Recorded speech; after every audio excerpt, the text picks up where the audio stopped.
Good morning students.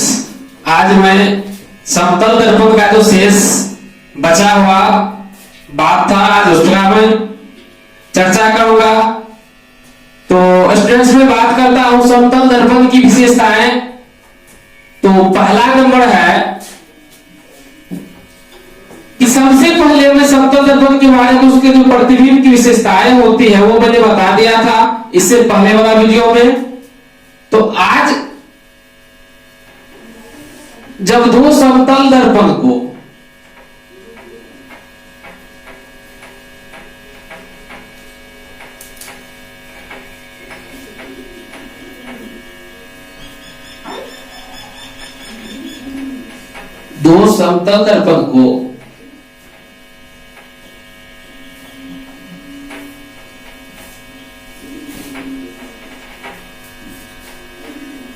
एक दूसरे से थीटा डिग्री कोण पर झुकाते हैं, यानी कि जब दो समतल दर्पण एक दूसरे से थीटा डिग्री कोण पर झुका हो तो इसमें किसी वस्तु का कितना प्रतिबिंब बनेगा इसके बारे में पहले मैं चर्चा करूंगा।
जब दो समतल दर्पण एक दूसरे से थीटा डिग्री कोण पर झुका हो तो पहला कंडीशन होता है कि प्रतिबिंब की संख्या, अब उसमें कितना प्रतिबिंब बनेगा इसके लिए पहला कंडीशन है प्रतिबिंब की संख्या n। मान लिए इसका जो है सूत्र होता है, फॉर्मूला होता है 360 डिग्री बटे थीटा, यानी कि ये 360 डिग्री बटे थीटा। थीटा जो है ये दोनों समतल दर्पण के बीच का कोण होता है।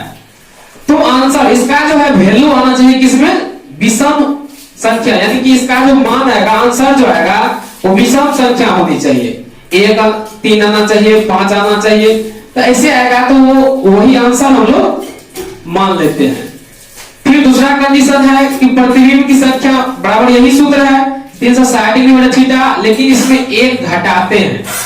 एक कब घटाते हैं, जब ये 360 डिग्री बटे थीटा ये कट जाएगा और इसका वैल्यू सम हो जाएगा, तब क्या करेंगे हम एक घटा देंगे। देखिए 360 डिग्री थीटा का मान सम होना चाहिए, इसका मान अगर सम होगा तो एक घटा देंगे और आंसर हम लिखेंगे। जैसे में मान लीजिए कि अगर थीटा बराबर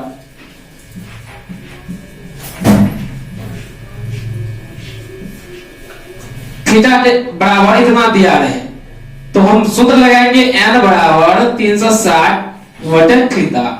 थीटा का वैल्यू हम क्या करेंगे, पहला नंबर में थीटा का वैल्यू हम 30 लेंगे।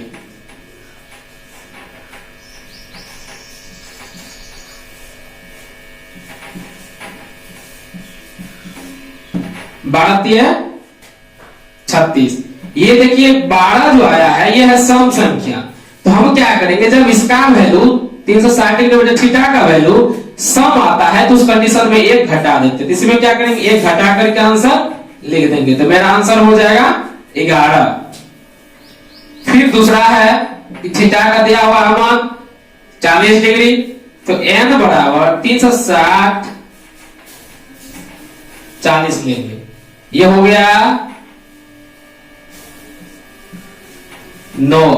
यानी कि ये देखिए 360 डिग्री बटे थीटा, इसका जो वैल्यू है विषम संख्या में आया है, तो इस कंडीशन में हम क्या करेंगे, एक नहीं घटाएंगे। मेरा आंसर यही हो जाएगा।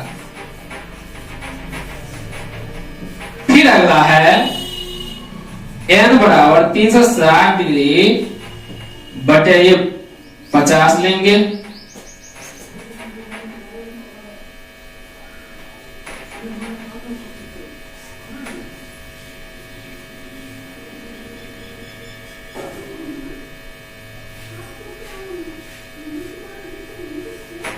ये हो जाएगा 7.2। तो ये क्या हो गया, ये दशमलव में जो आ जाता है तो क्या करते हैं, ये दशमलव के बाद वाला अंक जो है इसको हम आंसर में नहीं लेते हैं। ये दशमलव का बाद जो भी आएगा उसको हटा देंगे और लिखेंगे ये सिर्फ 7। तो ये कंडीशन है कि जब दो समतल दर्पण एक दूसरे से थीटा डिग्री कोण पर झुका हो तो उसमें प्रतिबिंब की संख्या बराबर कौन कौन सा कंडीशन होता है। ये पहला कंडीशन, दूसरा कंडीशन, उसके बाद तीसरा कंडीशन जो है वो है, देख लीजिए दशमलव में आ जाए। ये तो सब विषम वाला बात है, ये विषम आएगा आंसर तो वही ले लेंगे। जब सम आएगा आंसर तो एक घटा देंगे, लेकिन सम विषम में नहीं आया, अब दशमलव में आ जाए तब क्या करें, तब क्या करते हैं, दशमलव के बाद जो भी संख्या होता है उसको हटा देते हैं। तो ये तो हो गया। फिर अगला कंडीशन है, उसको मिटा देते हैं।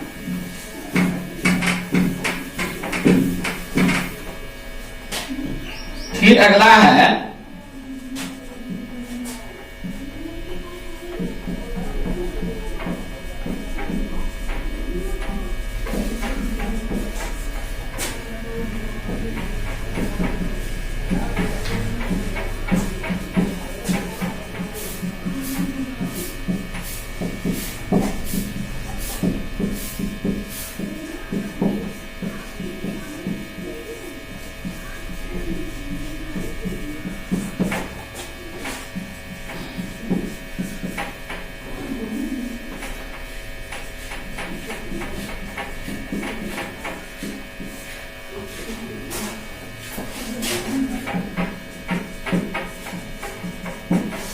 जब दो समतल दर्पण एक दूसरे के समांतर हो तो उसमें किसी वस्तु का अनंत प्रतिबिंब बनता है।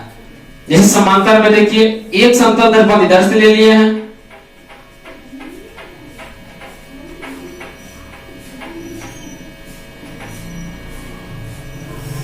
एक समतल दर्पण इधर ले लिए हैं,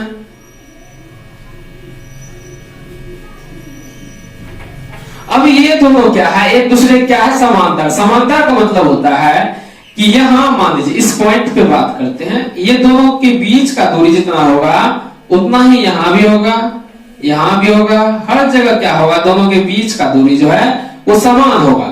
जब दोनों के बीच का दूरी हर जगह समान हो तो इसे समांतर कहते हैं।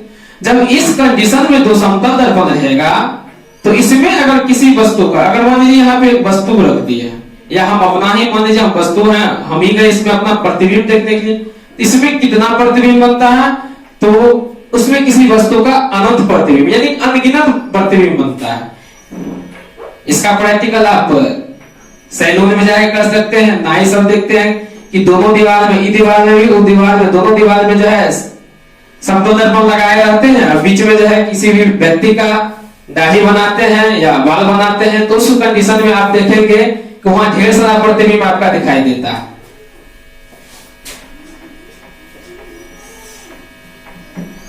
तीसरा कंडीशन है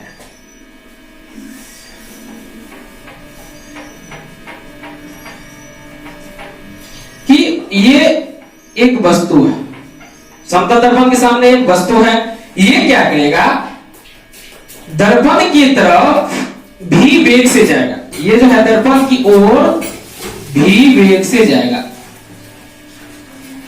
तो ये दर्पण में जो है इसका जो प्रतिबिंब होगा, मान लीजिए कि यहाँ भी प्रतिबिंब होगा, क्योंकि दर्पण से जितना दूर इधर वस्तु रहता है उतना ही इधर क्या होता है, प्रतिबिंब बनता है। तब इसका जो ये प्रतिबिंब है, प्रतिबिंब इधर जो आएगा वो 2v वेग से आते हुए दिखाई देगा। ये इस वस्तु को, ये मान लीजिए कि हम अगर दर्पण में इधर दर्पण की तरफ जाएंगे तो उधर से जो प्रतिबिंब आएगा वो 2v वेग से आएगा। तो ये भी हम लिख लेंगे।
समतल दर्पण में जब वस्तु भी वेग से दर्पण की ओर जाता है तो उसका प्रतिबिंब 2v वेग से आता हुआ प्रतीत होता है।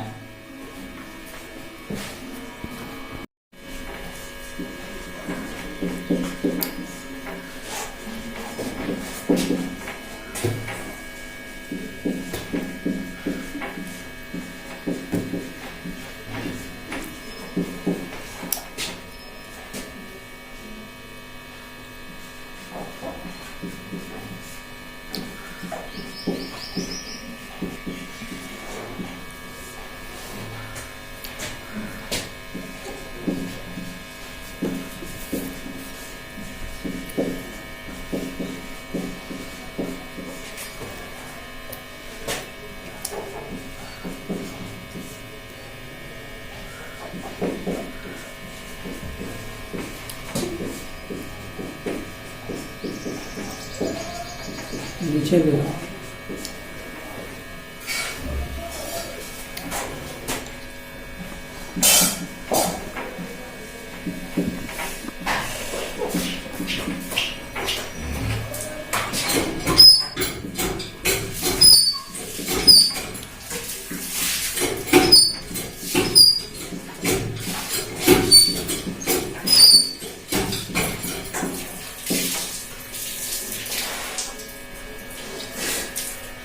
समतल दर्पण में किसी वस्तु का पूर्ण प्रतिबिंब देखने के लिए दर्पण का साइज कम से कम वस्तु के साइज का आधा होना चाहिए। मान लीजिए कि अगर 6 फीट का कोई वस्तु है, वस्तु का जो साइज है, वस्तु का साइज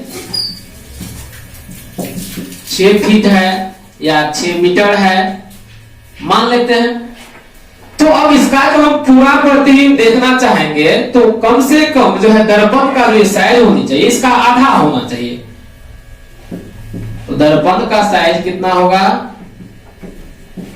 आधा, मतलब 3 मीटर। तो एक इसमें जो है, ये तो आपका कॉन्सेप्ट है, इसको याद रखना पड़ेगा हमेशा, नहीं तो इसको सूत्र भी अगर बनाना चाहेंगे तो बन जाएगा। वस्तु का साइज बराबर h मान लेते हैं और प्रतिबिंब का साइज बड़ा H मान लेते, कैपिटल H। तो इसमें क्या, वस्तु का साइज, वस्तु का अगर हम पूर्ण प्रतिबिंब देखना चाहेंगे तो दर्पण का साइज कितना होगा, आधा होना चाहिए। दर्पण का साइज तो H बराबर हो जाएगा, दर्पण का साइज होगा वस्तु के साइज का आधा। ये दर्पण का साइज होना चाहिए, कितना होना चाहिए, वस्तु के साइज का आधा होना चाहिए।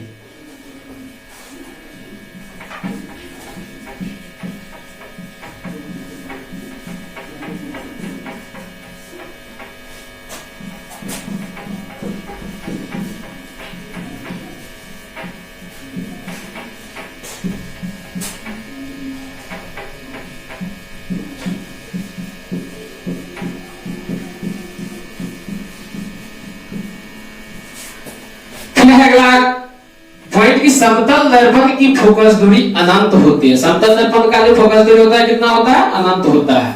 ये सारे क्वेश्चन आपको एग्जाम में आ सकते हैं।